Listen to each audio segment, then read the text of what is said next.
Salut à tous, j'espère que vous allez bien en cette période de fête. Noël s'approche à grands pas. Aujourd'hui, je vais vous proposer le dernier petit tuto de Noël. Je vais faire une petite pause ensuite pendant les vacances et on se retrouvera en janvier avec des tutos un petit peu plus compliqués, un niveau un petit peu plus élevé. Là, aujourd'hui, ça va vraiment être quelque chose d'ultra simple qui est vraiment à la portée de tout le monde. Mais en janvier, c'est mon anniversaire et j'ai décidé de me faire un cadeau dont j'ai envie depuis très longtemps et qui n'existe pas, donc que je vais être obligée de le fabriquer. On en reparlera en 2020. Je vous laisse un petit peu le suspense de cette prochaine activité. En tout cas, aujourd'hui, on va faire des cartes de vœux. C'est une petite technique que je vais vous montrer qui est vraiment ultra simple. Vraiment, on peut le faire avec des enfants d'ailleurs, c'est très très cool. Ça peut faire des cartes pour toute l'année, pour toutes les occasions. Évidemment, pas seulement pour les fêtes de fin d'année. Ça peut être un bon petit tuto, une belle petite astuce voilà, pour diverses occasions. Je vous montre ça tout de suite et on en rediscute juste après.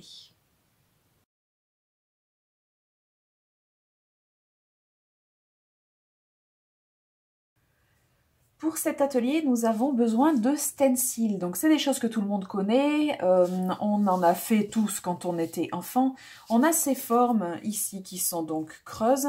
Et bien évidemment, quand on est petit, on prend un crayon et on fait le tour de la forme pour obtenir le dessin.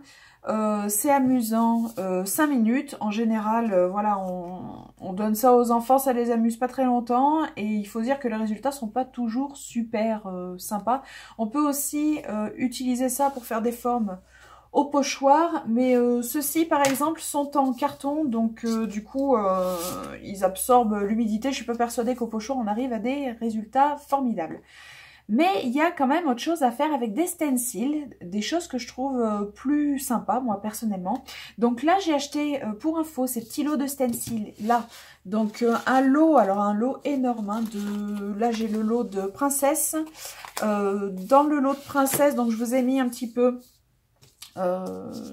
tout ce qui peut y avoir, donc des silhouettes, de visage, mais aussi de corps. Là, vous voyez, par exemple, il y a lumière, il y a aussi le château, il y a aussi des lettres de l'alphabet, il y a plusieurs petites choses. Donc ça, j'ai acheté ça chez Action, pas dans le rayon loisirs créatifs, mais au rayon enfants, au rayon jouets pour enfants. Il y a une partie loisirs créatifs pour les enfants. Ici, j'ai aussi acheté le lot, donc 30 pièces, j'ai gardé l'emballage pour vous montrer. 30 pièces, la Reine des Neiges.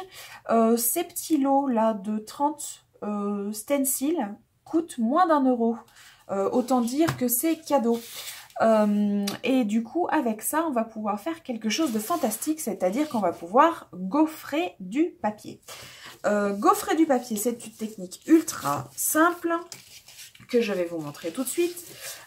Donc là, ici, on voit une carte que j'ai déjà fait. Donc, pour gaufrer du papier, en fait, le but du jeu, c'est de rendre une partie, de mettre une partie en relief. Je sais pas si ça se voit beaucoup. J'ai acheté des petites cartes aussi, des petites cartes de vœux toutes simples. Donc ça se présente comme ça. J'ai encore la petite étiquette, toujours chez Action et toujours pour moins de 1 €. On a 8 cartes. Donc là c'est métallique, mais il y en a aussi des normales, avec les enveloppes qui vont avec. C'est du 240 grammes d'épaisseur, c'est un petit peu épais, le gaufrage se voit pas beaucoup. Enfin, là il se voit quand je l'ai dans les mains. Au niveau de la caméra, je suis pas persuadée que vous voyez ça, peut-être en lumière un peu rasante, voilà. Donc du coup, c'est ça qu'on va faire, on va gaufrer du papier aujourd'hui, donc je vais vous montrer comment ça fonctionne. C'est très très simple. Qu'est-ce qu'on va se faire comme petite... Enfin, on se fait sur une petite belle, tiens.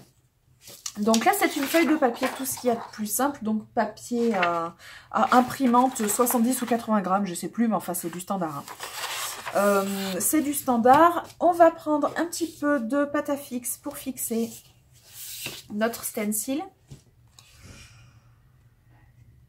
Hop là. Donc pâte à fixe un tout petit peu. C'est juste pour éviter que ça bouge. Hop, on met ça au coin. Donc on placera évidemment sur la carte, voilà, là c'est un exemple, une petite démo que je vous fais. Évidemment, vous centrerez ça sur la carte que vous avez à réaliser. On retourne et là on va prendre un objet. Alors normalement un objet en bois. Moi je crains le contact du bois sur Sur le papier, quand ça frotte, ça me fait l'effet de voilà d'ongles sur un tableau noir. Donc du coup, je vais prendre des ciseaux. Alors n'importe quoi peut fonctionner à partir du moment où c'est rond, où ça ne va pas griffer votre papier, et à partir du moment où ça ne tache pas, où il n'y a pas de revêtement qui permet de tacher. Donc là, vous voyez, hop, j'ai aucune trace. Donc ça va le faire. Tout ce qu'il faut, en fait, c'est un outil qui va vous permettre d'enfoncer le papier. Et notamment sur les contours de ce fameux trou central qui va faire la forme que l'on souhaite obtenir. Donc vous passez votre outil, quel qu'il soit, au niveau de votre forme, en appuyant un petit peu.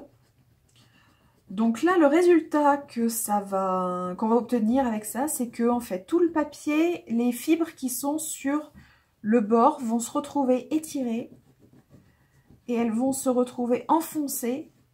Et c'est ça qui va nous créer notre gaufrage. Donc là, je l'ai fait dans un sens.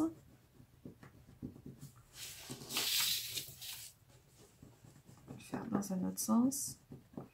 Donc on essaye de bien choper les petits détails pour bien faire ressortir la forme dans son intégralité. Vous avez des tutos sans doute de ça sur internet, hein. Le gaufrage de papier, c'est une technique qui est bien connue maintenant, qui intéresse beaucoup les fans de scrapbooking. On peut avoir des résultats assez sympas. On peut même superposer plusieurs pochoirs, plusieurs stencils pour obtenir des formes dans les formes. Et on peut vraiment faire des choses très très sympas et très très originales avec cette petite méthode. Évidemment, ces petits stencils là, c'est du carton, hein, comme vous avez pu le constater. Donc ça peut très bien se fabriquer avec du carton à la maison et un cutter. Vous pouvez parfaitement vous fabriquer un stencil du motif que vous souhaitez. Ensuite, vous avez juste à enlever votre forme.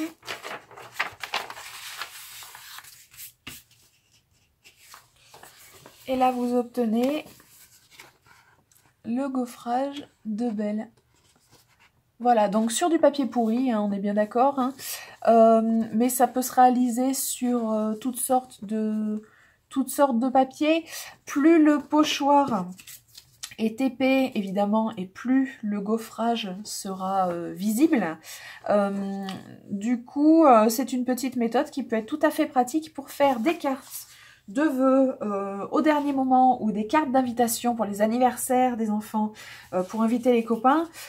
Donc du coup tout ça peut se compléter avec des méthodes de scrapbooking, tout ce qui est de plus simple, hein, avec voilà des petits rubans adhésifs colorés, des stylos nacrés, métallisés, etc. On peut coller des strass et des rubans, enfin là évidemment vous arrangez ça comme vous voudrez, mais ça peut faire des rendus qui sont assez sympas. Et donc là c'est très peu onéreux évidemment, puisque voilà le prix de la carte, le prix du stencil, ça vous dure une vie pour une utilisation comme celle-ci. Et du coup vous avez des petits stencils aussi chez Action. Dans la même gamme vous avez aussi Cars, Mickey, et il me semble qu'il y en a un autre, mais je ne sais plus ce que c'est. Donc vous avez d'autres modèles au choix. Voilà, ça peut être des idées tout à fait sympas pour des petites cartes, pour les fêtes de fin d'année, pour les anniversaires, etc., etc. Et voilà mes amis ce qu'on pouvait dire sur les cartes de vœux. Donc du coup j'ai fait la carte de Cendrillon que vous avez déjà vue. Donc celle-ci s'ouvre. On peut rajouter un petit pop-up à l'intérieur. Vous pouvez après agrémenter ça de la manière dont vous le souhaitez. J'ai fait une petite belle ici. Du coup j'ai découpé sur les bords avec des ciseaux cranteurs à effet. Ça se trouve très bien dans les boutiques de laser créatifs aussi, hein, évidemment. Ici j'en ai fait une qui me plaît bien. J'ai cumulé un stencil des Trois Fées avec le château. Par-dessus, j'ai pris une agrafeuse d'angle. Vous trouvez ça aussi voilà, dans toutes les boutiques de laser créatif, bien évidemment. Stylo à paillettes, typo récupéré sur internet. Petit strass, enfin voilà, on peut faire des choses quand même relativement sympas. Carte de vœux, Oui, mais vous avez aussi tout un tas d'autres occasions. Si vos enfants ont envie d'inviter des copains pour faire la fête pour leur anniversaire par exemple, vous pouvez très bien faire des cartons d'invitation sympas comme ça. Votre enfant peut participer et ça peut être, voilà, ça peut être un petit moment cool. Il sera fier d'avoir fait ses invitations et de les offrir à ses copains. Ça peut être sympa. Petite idée comme ça. On ne se revoit plus avant 2020 maintenant. Je vais prendre quelques petites vacances, mais par contre en 2020, quand on va se retrouver, on va s'atteler à une activité bien plus coriace. On va monter d'un cran en termes de niveau parce que j'ai très envie de me fabriquer un objet donc, qui n'existe pas, donc je suis obligée de le faire moi-même et je vais avoir besoin de plein de techniques différentes pour mettre tout ça en œuvre. Je vais partager tout ça avec vous. Et j'espère que ça va marcher, déjà. Et puis franchement, j'ai bon espoir parce que si ça réussit, ça peut faire vraiment un résultat très très cool. En tout cas, je me l'imagine comme ça. Donc du coup, je vous en dis pas plus. On se retrouvera en 2020 entre-temps. Je vous souhaite de très bonnes fêtes de fin d'année. Et pour Noël et pour le réveillon du 1er de l'an. J'espère que vous allez bien en profiter. Je vous fais tous mes vœux de bonheur pour l'année prochaine. Et on se retrouve en 2020 pour plus de tutos, plus de réalisations, plus de paillettes et plus d'esprit Disney. Je vous fais des gros bisous et je vous dis à très bientôt. Ciao!